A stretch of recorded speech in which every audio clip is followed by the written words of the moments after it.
Alright, you guys ready to see some crazy transitions? You guys ready? You guys ready? Alright. Oh man, I really hope this is gonna be good because I have not created it yet.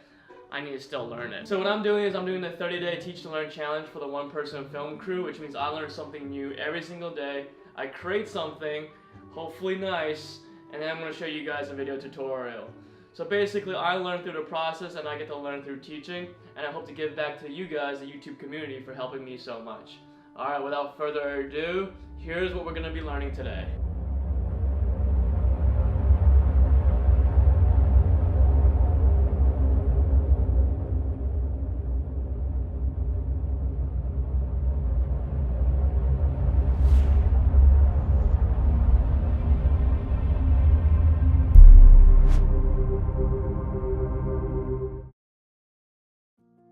Alright, let's go to google.com/earth/.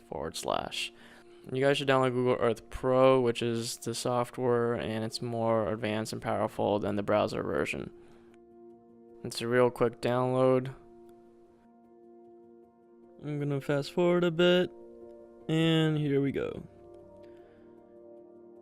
Well, oops, it looks like my settings are still saved.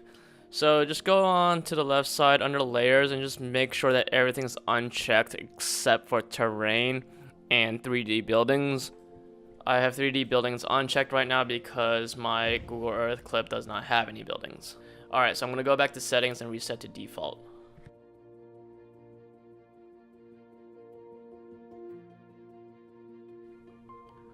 Alright, let's go to tools and then options again. Check high under anti-aliasing and check the box under atmosphere.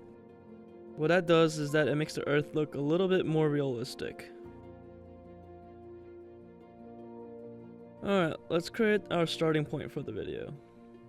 Let's zoom out a little bit. Also, if you plan on cropping out Google Earth's logo, then you gotta leave some space. Now press the push pin to set your first location. Name it. One thing to keep in mind is that you gotta get rid of the pin. To do so, you gotta find it by zooming in, right click, properties, turn down opacity to 0 for both label and icon. Alright, that's it. Let's search for the next location. For me, that's Empúries in Catalonia. Press the X here to get rid of the label. Empúries is where my drone shot was. I was filming in the ruins at sunrise for a client, and I decided to experiment with this a little bit. I'm going to change the angle here to match my drone direction. Set push pin again. Name it. And now for my next location, I'm going to try to match it as best as I can with my drone shot. Push pin. Alright. The first part is done. Let's turn it into a movie. Actually, let's change the starting point to Europe because that makes a little bit more sense since we're headed to Spain. The cool thing about making it into a movie is that it renders everything, so there's no lag and the quality is a lot better. Alright, let's begin. Click the little record button to the right of the push pin. Press the red dot down below, and you're set.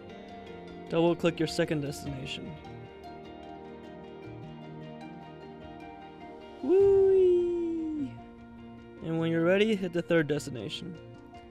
Press the red dot to stop the recording, save it. Oh, and here's the key thing. Close the little recording window at the bottom. If you don't do that, you can't do anything. I got stuck on that for a little bit at the time. Now, tools, movie maker, and under video parameters, you could choose 4K, and now you're all set. Should take a few minutes to render, and we can move on. If you made it this far, I am honestly so impressed. Creating the last 3 minutes of video has been like the most boring and arduous task of my filmmaking career. That's saying a lot. Mariah looked at it and she was like, that sounds so boring. Why can't you be more like Peter McKinnon? So we still have a bit of ways to go. Now that you have this Google Earth video done, you want to transition it to the drone shot. Alright, let's import it to Premiere. Scale to frame size because it's 4K. And one thing you could do to get rid of the Google Earth logo on the bottom is to zoom in a little bit, or you could create black bars like aspect ratios. I'm not gonna do that here, but if you wanna do it, then just create 2 color mats and then crop it at 90% top and bottom. Pretty simple. Okay, so what we wanna do right now is we wanna speed ramp the end of the clip so that it could transition into the next one. We do that by setting 2 keyframes. Now let's drag this little thing so that it could ramp up.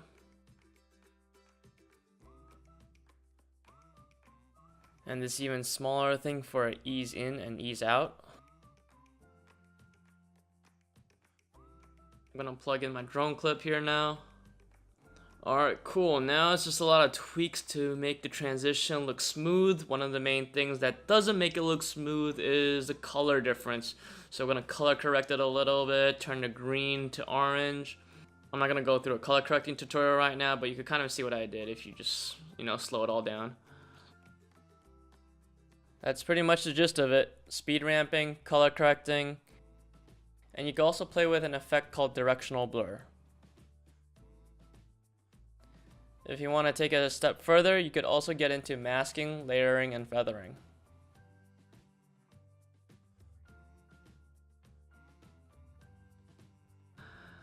What else? Keep your aperture high, avoid bokeh. That's why I use the phone for the super macro shot. My macro lens has a lot of bokeh, so you want to avoid that because you want to keep all the shots similar to each other, right? Other than that, I think that's pretty much it. Thank you for lasting throughout the entire tutorial.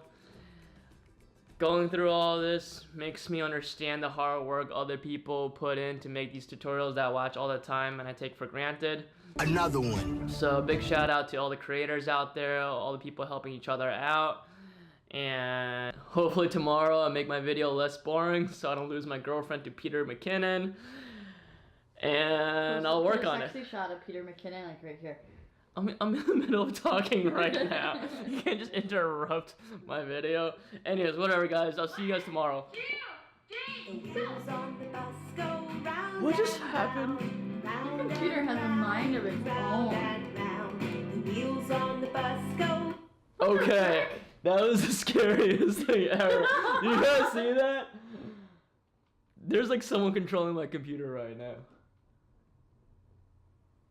Like we don't use this computer ever. This is You just have like a ghost child in your apartment.